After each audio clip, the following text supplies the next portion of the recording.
Flat fees versus billable hours for attorney fees. What's reasonable and what does that mean? Is the only reasonable attorney fee in a Utah divorce or other domestic relations case an hourly bill? No. Utah rules allow flat fees outright. Reasonableness isn't about how much time was or was not spent. It's about fit. Fit with the work, the risk, and the results. If you're a client, a judge, or a lawyer trying to evaluate what constitutes a reasonable flat fee, here's the reasonable and disciplined way to do it.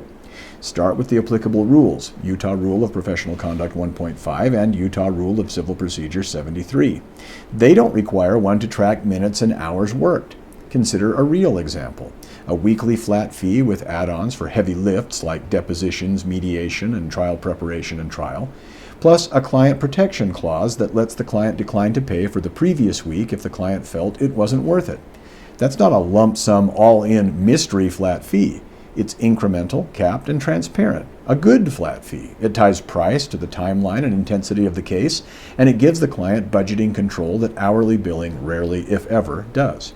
So how do courts and clients evaluate a flat fee without forcing it back into an hourly fee mold?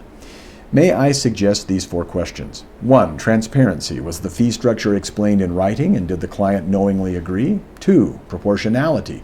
Given the case's complexity, novelty, duration, and outcome, does the fee land in a sensible range relative to community norms?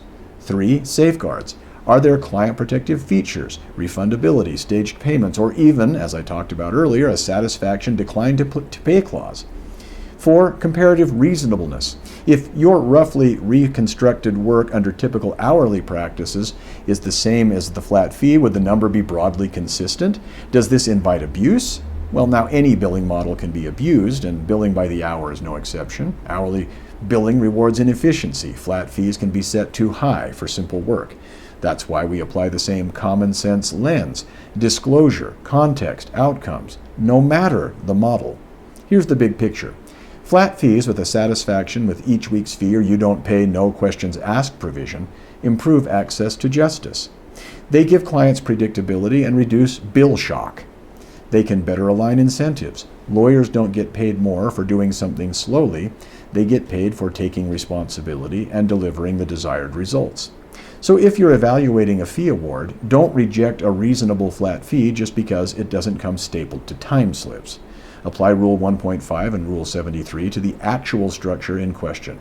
If it's transparent, proportionate, and client protective, it's reasonable, period. Trying to analyze and determine the reasonableness of a flat fee by viewing it through an hourly fee lens is an apples to oranges comparison. Reasonableness isn't a function of the time card. Apply reasonable standards to the ethical fee structure you actually have.